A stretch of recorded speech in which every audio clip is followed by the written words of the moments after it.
Welcome back. We're diving into some really interesting material you shared, Neville Goddard's lecture, Spiritual States. This one's from April 6, 1965. That's right. And right away, it hits you with a pretty fundamental idea. Yeah, this concept that spiritual states aren't just temporary feelings, but eternal. That really grabbed me. It's definitely a core idea to hang on to. It shifts things, doesn't it? From thinking about spirituality as like a progression in To time. something always present. Yeah, And that completely reframes how he looks at the Bible. absolutely. He basically says, forget the idea that the Bible is a history book about specific people doing specific things on Earth. Right. He argues these stories. They're not about actual events, but personifications of these eternal states. Exactly. It's like we've mistaken the symbols, the personifications, for actual historical persons. We've read the literal story instead of looking for the deeper meaning. It's a pretty radical thought. He even mentioned things from the news back then, right? Time magazine, the LA Times. Yeah, he uses examples, D.H. Lawrence on resurrection, another writer on Christ's temptation, even a statement attributed to the Pope about the crucifixion. And his point wasn't necessarily to debunk them entirely, but to say they were missing something deeper. Precisely. He felt they were stuck on the surface, missing the underlying mystery, as he puts it. They weren't grasping the symbolic or spiritual core. And that leads him to this idea of Christ Jesus not as just a historical figure, but, Yeah. well, how does he put it? As a superhuman, supernatural being housed in everyone, it's internal. Christ is within you, within me. Okay, so let's try and get a handle on this. His example of Abraham seems key. Most people think of Abraham as, the patriarch from the Old Testament, lived thousands of years ago. That's the standard view, yeah. A specific person, specific time, father named Terah. But Goddard flips that completely. He does. He says Abraham isn't some guy who lived way back when. Abraham is an eternal spiritual state. A state that you, the listener, can actually enter. That's the idea. It's not about reading history. It's about experiencing a state of consciousness. So when the Bible says Abraham was told to leave his home, leave his father. Goddard interprets that instruction, Genesis 12.1, not as a physical move, but as detaching from your current state of mind, your old beliefs and limitations. Leaving your kind and consciousness, maybe? Kind of, yeah. To enter this new state, the state of Abraham, which he equates strongly with belief or faith. Okay. Then there's that dream in Genesis 15. Abram's told his descendants will be slaves, oppressed for 400 years. That sounds like a prophecy. Right, but Goddard reads it differently. He says this isn't God telling a man about the future. It's a description of the state itself. Meaning, when you are in that state, grappling with belief in this world, you experience what he calls the dream of horror, which is this world. The 400 years describe that experience within the state. So the 400 years isn't literal time either. No, he connects it to Hebrew symbolism. 400 is the numerical value of tau, the last letter, which looks like a cross. For itself, Deleth means door or womb. A cross. Where does he go with that? He links it to Blake, there grows one in the human brain, and then says, this body is the cross, our physical form. Wow. The only cross on which Christ was ever crucified.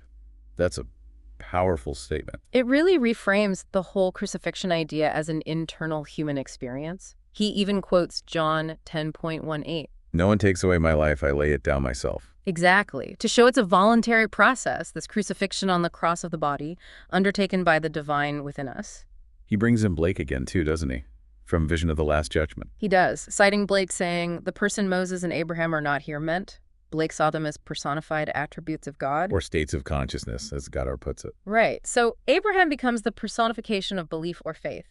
When you encounter true, unwavering belief within yourself, you are, in a sense, encountering Abraham. That fits with Galatians then. Abraham believed God. It is the men of faith who are the sons of Abraham. Yes, Goddard uses that passage. His take is, when you fully enter that state of belief, like Abraham did, the whole divine plan, God's purpose, the future, sort of unfolds for you. It's the power inherent in faith. Okay, then there's that bit in John 8 where Jesus says, Abraham rejoiced that he was to see my day. He saw it and was glad. And the Jews question him, saying he's not even 50. And Jesus replies with that incredible line, before Abraham was, I am. How does Goddard unpack that?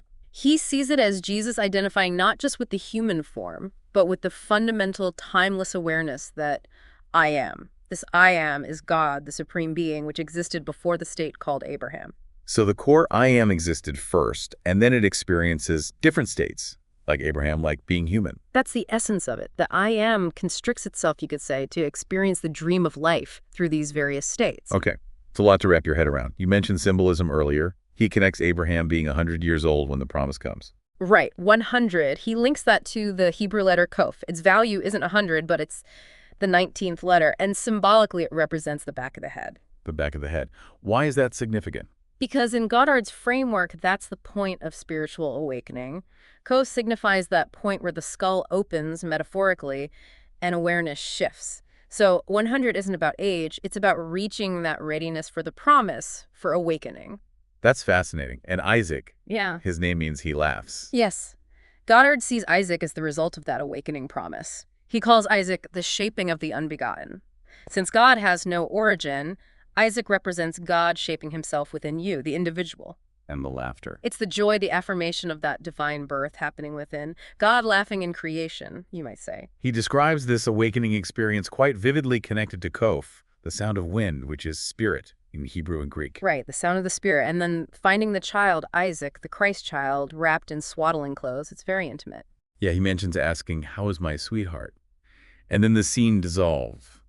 It feels very personal, less like a universal doctrine and more like a direct experience. I think that's intentional. It emphasizes the personal, internal nature of this awakening. It's not some abstract event out there. It happens within you.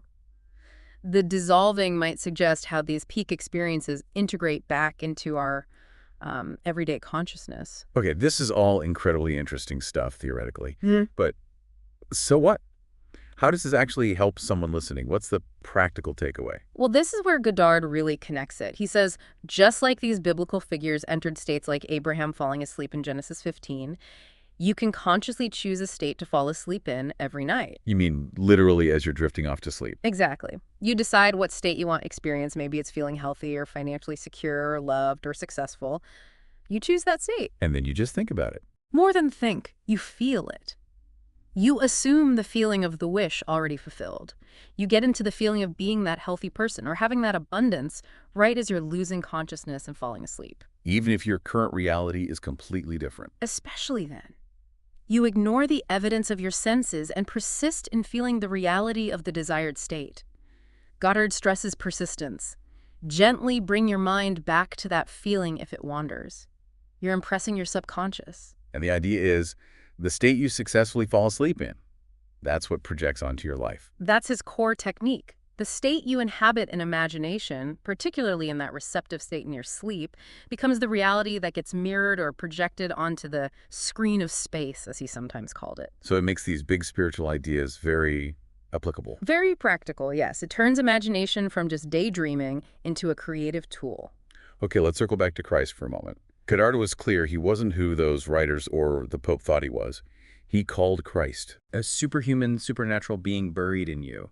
And crucially, he equated this Christ with your own wonderful human imagination. So our imagination is Christ, or connected to God. He saw human imagination as the individual expression of the supreme imagination, which is God. They are one and the same, really. And the reason things don't just pop into existence instantly when we imagine them. He explains that this realm, our current level of reality, is keyed low. There's a time lag between the imaginative act and its physical manifestation. In higher states or intensities, he suggested, creation is instantaneous. Right. And he keeps coming back to it. Abraham, Isaac, Jacob, all of them, they're states, not people. Yes, states of consciousness personified in stories so our minds can grasp them.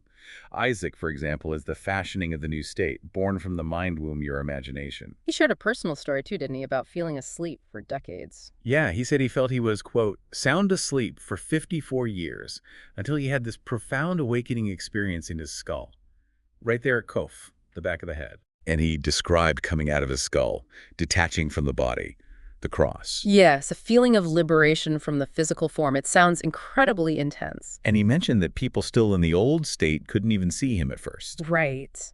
It suggests the shift in consciousness is so fundamental it changes your very perception of reality, and maybe even how reality perceives you. He felt his purpose then was to tell this story, to challenge the blind leading the blind. He also reinterprets the Ten Commandments. He says commandment just means word. So the 10 Commandments are really 10 words, which for him boil down to the great commandment from Deuteronomy. Hear, O Israel, the Lord our God is one Lord. And what does one Lord mean in his view? It means your awareness, your sense of I am is God. There's only one I am. If you turn to anything outside yourself, another person, circumstances for help or blame, you're effectively having other gods. So our I ams together. It forms only one I am. All individual consciousness is part of the one supreme consciousness. That's his understanding. We're all interconnected within that single divine imagination. He also briefly mentions the prophets, prophesying not for themselves, but for us. Yes, meaning these eternal states, when activated or entered by us now, speak their truths, reveal their contents to us. The wisdom wasn't just for people back then. And why did we, the Elohim as he puts it, become human in the first place? For a purpose, he states, to expand and extend our creative power. This whole human experience, this dream, is ultimately about growth for the divine. He does call this life a dream, doesn't he? Yeah. And the hard parts, the suffering, that's part of the dream. Yes, especially linked to that state of Abraham. He talks about the furnace of affliction, war, poverty, struggle that everyone seems to pass through. Like in Romans, creation subjected to futility, but in hope. Exactly. He references that idea. The hardship isn't pointless. The end goal, he says, is liberation. God ultimately giving us himself, making us fully individualized, creative beings with immortal bodies, having learned through the furnace. It's a challenging perspective, but ultimately hopeful, perhaps. It certainly offers a framework for understanding suffering while pointing towards a grand, divine outcome. So wrapping this all up, this dive into Goddard's lecture really flips the script on the Bible. It's not history. It's a map of inner, eternal spiritual states. That's the core message. Look beyond the literal story to the state being described, the state that exists within you right now. Precisely. And he gives a method using your imagination, especially before sleep, to consciously choose and enter the states you desire. Which leaves us with a really powerful thought to ponder, doesn't it? If all these biblical figures, these stories, are eternal states waiting within you, what state will you choose to consciously step into tonight as you fall asleep? that's definitely something to think about. And if this way of looking at things intrigues you, exploring more of Neville Goddard's work is highly recommended.